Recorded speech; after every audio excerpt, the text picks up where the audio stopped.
Antônio Linton. E eu sou Rafaela Asprina. Então, eu costumava ser advogado, né? E foi o dia que eu comprei uma bicicleta para ver se eu perdia a barriga. Eu morava lá em Curitiba e aí eu comecei a andar pelas ciclovias de Curitiba e tal. E eu comecei a perceber coisas diferentes desse tipo de esporte, né? Eu já tinha feito taekwondo, tinha feito judô e nada daquilo me encantava de verdade, porque eu ficava entre quatro paredes fazendo esses esportes, né? E nunca adiantava, porque eu não tinha o que fazer com aquilo, né? Aí, quando eu comecei a andar de bicicleta pela ciclovia de Curitiba, como Curitiba é uma cidade que tem estações bem determinadas, assim, né? Aí o que aconteceu? Eu começava a observar que a florzinha crescia, morria, eu via as pessoas, e mais que nada eu vivia essa hora que eu tinha andando de bicicleta, né? Desde que eu saí de casa eu já estava praticando esporte. Quando eu ia para academia eu tinha que ir lá, trocar de roupa, não sei das quantas. Eu gostei desse troço. E no final de semana eu ia fazer as viagens, assim, a viagem, né? Eu ia até a cidade mais próxima para treinar, continuar treinando. Esse caminho eu já tinha ido de moto, já conhecia, era totalmente sem graça. Mas o fato de eu ir de bicicleta transformava esse caminho num pequeno desafio, porque eu tinha que voltar com a minha própria força, não com a moto mais. E aí comecei a gostar dessa coisa, que cada vez que eu voltava era com uma pequena vitória, assim, né? E naturalmente eu comecei a andar cada vez mais forte no meio de semana para ver se no final de semana eu ia um pouquinho mais longe. E nessa hora eu acabei quebrando a barreira, que eu tinha com o sedentarismo. Por isso que eu nunca fui, não servia para mim lutar, porque eu era um cara tranquilo, não brigava com ninguém, não servia para nada. Agora, esse andar de bicicleta, né, no meio da semana, acabava que servia para o final de semana, que eu gostava de passear, né? Até o dia que eu fiz 50 quilômetros e voltei 50 quilômetros, 100 quilômetros. Aí eu comecei a imaginar que, dava para viajar de bicicleta mesmo, né? Mas isso era meio que um sonho, assim, eu viajava de bicicleta. Como? Aonde? Eu achava legal ir para a Europa naquela época, eu estou falando de 1992.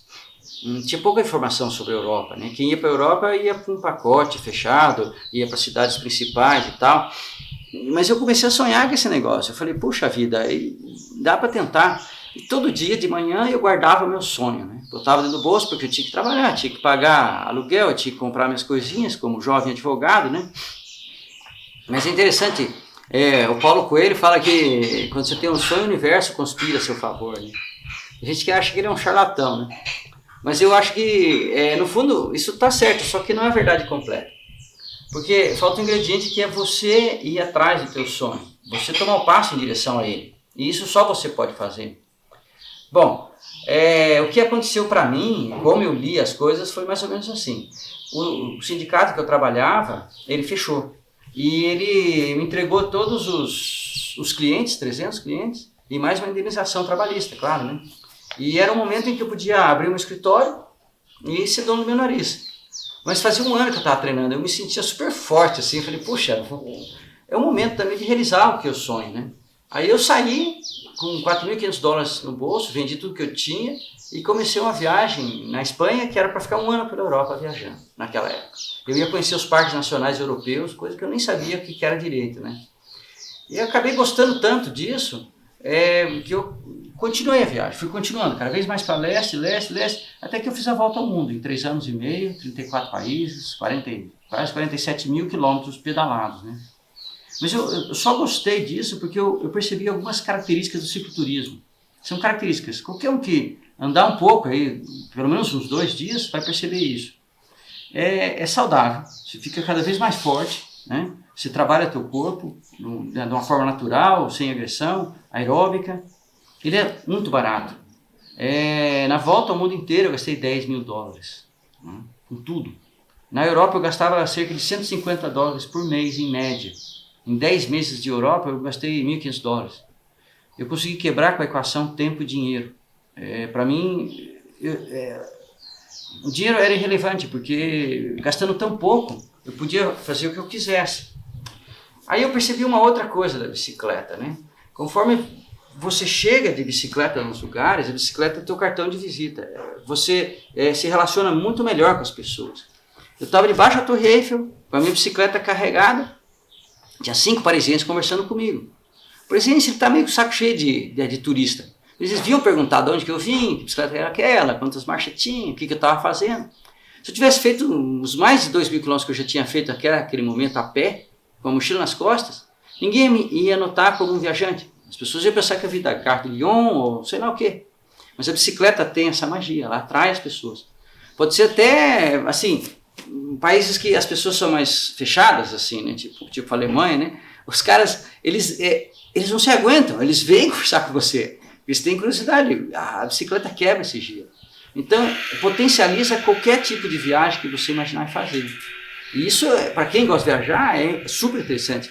Qualquer viagem, se você quiser passar só em lugar luxuoso, se você quiser fazer uma aventura, onde você for, essa característica da bicicleta vai acontecer.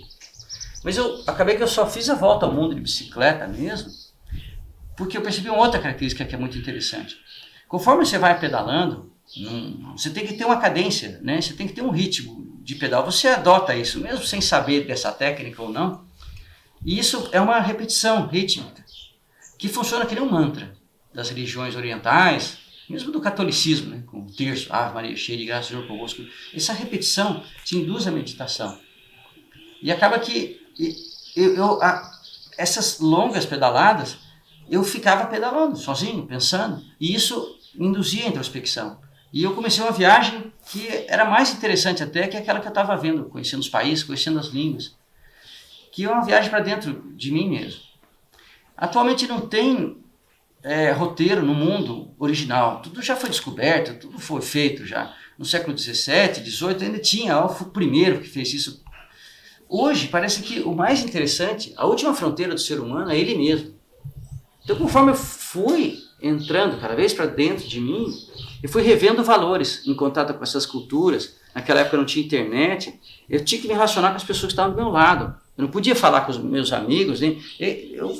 Acabou, eu só tinha o que eu tinha do meu lado, eu tinha que trocar energia com eles. E isso é uma viagem mais transcendente de todas, porque eu fui fundo nos valores. Eu fiz um hiato na minha vida. Eu não tinha esse problema de dinheiro, que nem eu falei, que era muito irrelevante. Então, eu revalorei o que eu tinha aprendido com a minha família, com a minha sociedade, com a minha cultura e tudo mais. E quando você vai bem fundo, você troca valor, você começa a fazer uma transformação que chega até o externo. Aí você realmente muda. Pelo menos eu me imagino assim. O fato é que quando eu cheguei de volta para o Brasil, em 1996, eu queria divulgar o cicloturismo no Brasil. Essa forma de viajar de bicicleta. E aí eu passei a morar num motorhome e comecei a escrever livros sobre cicloturismo, a história dessa viagem, num livro chamado No Guidão da Liberdade. E depois que eu percebi que não adiantava só essa teoria, né? O Guidão da Liberdade, eu falo muito desses valores que a gente acabou de conversar agora, mas não adiantava só essa teoria. As pessoas precisavam de mais informação. E aí eu comecei a imaginar que eu podia fazer roteiros para as pessoas viajarem de bicicleta, guias. E demorou muito para tomar essa decisão, perceber isso. Eu tomei vários caminhos errados até que eu afinei isso aí. Eu já morava no motorhome, mas quando eu decidi fazer isso mesmo, bancar a produção do guia e tudo mais, as coisas se acertaram. E aí eu andei num caminho que acabou acontecendo coisas. Aí eu conheci a Rafaela Asprina. Bom, eu sou paulistana e me formei em arquitetura, trabalhei 10 anos como arquiteta. A bicicleta entrou na minha vida assim, de uma forma descompromissada, mas eu sempre tive dificuldade em me ver como uma pessoa praticante de esporte. Eu não tinha mesmo habilidade para isso, me achava, né, que não tinha habilidade. E a bicicleta, ela trazia esse vento no rosto e tal, então eu fazia pequenos passeios no meu bairro, mas nunca imaginei de ir longe com a bicicleta, não tinha essa visão. Até que eu conheci uma pessoa que é outra maratonista de bicicleta e ela foi muito legal comigo, né, a Daniela Genovese, que é super campeã brasileira, e ela, assim, fez uma travessia e inclusive me convidou para ir junto. Eu não tinha capacidade de ir, acabei não indo, só que depois desse convite, da forma como ela me tratou, eu decidi que eu ia começar a treinar de bicicleta, porque quando aparecesse alguém me falando, vamos em tal lugar mais longe e tal, eu queria ter capacidade de visitar esses lugares de bicicleta. Me pareceu uma coisa muito fantástica, assim. E aí eu já tinha 30 anos, então comecei a pedalar e segui por esse caminho da bike. Também já estava seguindo um pouco pelo caminho de uma busca de um estilo de vida diferente, assim, do que eu tinha, apesar de gostar muito da minha profissão, das pessoas com quem eu trabalhava, do trabalho que eu fazia. Eu estava buscando outras coisas na vida, né? Mas que eu mesma não tinha muita noção do que era. E aí, depois que eu já tinha feito uma primeira viagem de bicicleta no Caminho da Fé, eu fui apresentada ao Olinto por uma amiga, e no dia que ele me contou como que era esse estilo de vida, de viajar mesmo de bicicleta de forma autônoma, acampando, de você fazer travessias dos países, isso foi como se tivesse aberto um portal dentro da minha mente, e eu comecei a enxergar coisas dentro de mim que até então eu não tinha identificado como gosto pela vida nômade, como gosto pela aventura. Eu nunca tinha acampado na vida, então eu nem sabia identificar isso dentro de mim. E aí foi uma mudança radical, né? Que eu tive que tomar um tempo até para as pessoas que estavam à minha volta compreenderem o que eu estava fazendo, mas enfim, aí depois de 4, 5 meses que a gente tinha se conhecido, eu pedi demissão dos meus empregos que eu tinha em São Paulo e em Brasília, aluguei meu apartamento e fui morar no motorhome com o Olinto. E a partir daí eu passei a viver como nômade. Agora, uma coisa que eu gostaria de comentar também com relação ao nosso estilo de vida é que, apesar de parecer muito radical a transformação que eu tive quando eu passei a morar como nômade, que eu tinha uma vida como a de todo mundo. Eu tinha um apartamento em São Paulo, tinha meu carro, um monte de conta para pagar, tinha que trabalhar o ano todo, 11 meses para tirar um mês de férias, né? E eu aproveitava bastante, eu costumava viajar de mochila, então conheci vários países. Além de fazer guias, a gente queria deixar assim, uma linha mestra para atravessar o país de bicicleta. E como a gente já faz isso há 12 anos, mais de 12 anos, né? Essa linha já está bem grande. Em cima dos nossos guias, você pode sair desde o Rio Grande do Sul e chegar até a Bahia de bicicleta. Uns 6.000 quilômetros, né, mais ou menos. Cada guia nosso, olha lá, a gente acredita que a pessoa tem que realizar a viagem que ela sonha. Só que cada um tem um sonho, na verdade, né? Então fica muito difícil a gente abarcar todos os sonhos de todas as pessoas. Os nossos guias, cada guia tem um espírito, tem uma característica diferente. Então, quer dizer, um dos guias que a gente acha mais legal, que a gente começou, foi o Guia Caminho da Fé, que para a gente é a melhor adaptação do Caminho de Santiago ao Brasil. Ele tem toda aquela carga espiritual, assim, tem aquele reconhecimento, tem fé nacional mesmo, né? E as pessoas se encontram, passam lições, recebem lições, então ele é a melhor adaptação ao caminho do Caminho de Santiago aqui no Brasil. Esse é um estilo de viagem, que é tipo peregrinação, onde as pessoas estão viajando em busca de aprendizados, né? Agora, tem outros guias, tipo Estrada Real, Caminho Velho e Caminhos Diamantes. Bom, isso é um caminho histórico, não tem muito, não é necessariamente, você pode ter aprendizado, mas ele não é necessariamente uma busca espiritual. Ele é uma busca da nossa história, praticamente desde o princípio, né, que desde 1700, são caminhos que vão demonstrar muito do que passou no nosso país, muito do que é a nossa cultura, e por isso eles são tão interessantes. Outros guias, tipo Mantiqueira, do Paraná, são regiões que eu conheço bem, que eu destrinchei tudo que tinha para ser visto lá.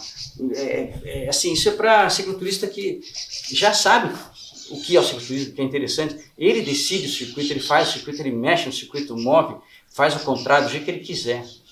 Outros guias, como Circuitos do Sul e o último dos guias nossos, o Serra do Espinhaço, eles são dois estilos bem diferentes, né? Enquanto os Circuitos do Sul são vários circuitos pré-existentes, preparados para as pessoas viajarem de bicicleta, o Espinhaço ele é pura aventura, é o circuito que a gente fez que tem mais aventura, né, Rafa? Uhum. Tanto é que a gente aconselha para quem gosta de acampar, entrar nesse circuito, porque ele é o mais, assim, regiões mais desertas, lugares seguro, muito seguros, pessoas mais tranquilas, pouco turismo tem lá, e assim, uma beleza que para nós é ímpar, né? Uma beleza exótica. Muito especial, Então, quer dizer, é isso que a gente entrega. Esses circuitos, eles têm mão dupla. Você pode fazer de norte a sul como de sul a norte. Justamente para, a partir deles, as pessoas viajarem pelo país. Não pegar só a linha do litoral brasileiro para viajar.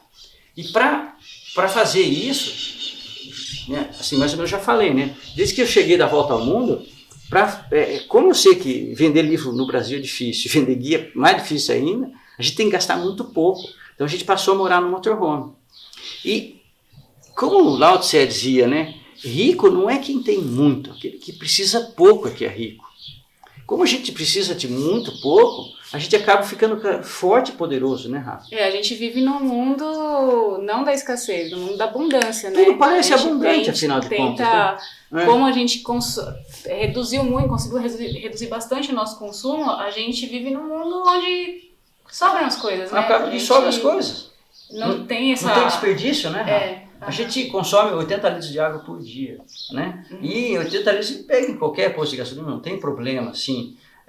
A gente não anda muito com o carro, o que a gente mais faz é andar de bicicleta ou a pé, né? Então, quer dizer, é isso que permite, essa vida que eu tive na Volta ao Mundo, eu acabei passando para o motorhome para poder realizar esse trabalho que o Estado não tem condição de fazer. Mesmo o Estado, com todo o poderio, com toda a grana, não tem condição de fazer isso. E a gente faz isso sozinho. Claro que com o apoio do cicloturista brasileiro. Nosso projeto é financiado pela venda de guias. Então, quer dizer, não é que a gente é rico, né? Mas é mesmo os poucos cicloturistas que tem no Brasil, que não são tão poucos assim, né? Eles que financiam isso. E eu tenho orgulho de dizer isso porque é muito bacana. Porque cada guia que a gente vende é a nossa expectativa de mais uma pessoa viajando. Né? Mais uma pessoa liberta, né? E aprendendo com o cicloturismo. Eu acho que esse, não só o dinheiro, mas esse é o grande valor que a gente recebe quando a gente vende um guia. Então, quer dizer, se você tem interesse em começar um cicloturismo por algumas desses guias com essas características que eu comentei, ou então se você tem interesse em saber mais sobre um circuito, como a Estrada Real, se você não ler um pouco, você perde mais de 80% do que ela pode te oferecer. Nem que você não leia o meu guia, mas você tem que ler livro de história, para você entender o que você está vendo. Então é muito importante nesses circuitos você pesquisar um pouco mais, né? Então conta com a gente, segue nosso canal lá no YouTube, que a gente está sempre dando dica e tal. Entra na nossa página, busca nossa página é gigante, né, Rafa? Tem um monte de dica, tem um monte de conteúdo. E, obviamente, você vai estar falando comigo sempre que você escrever pra gente. Eu que respondo, a Rafa responde em rede social, eu respondo e-mail, né? Mas os dois tanto faz, né? Mas que a gente trabalha um diferente para o outro. A gente convive 24 horas por dia, fazem 12 anos, né? Todos os dias, o dia inteiro, né? E vai ser lá do motorhome que eu vou te responder, em algum lugar. Eu tenho que ter eletricidade e um sinal de internet. Nem sempre isso acontece, mas não demora muito, eu já te respondo. Cicloviajando sem roteiro ou data para parar, estamos vivendo esse novo projeto, em busca de alternativas que entendam a terra, o viver em comunidade e conhecer o próprio ser.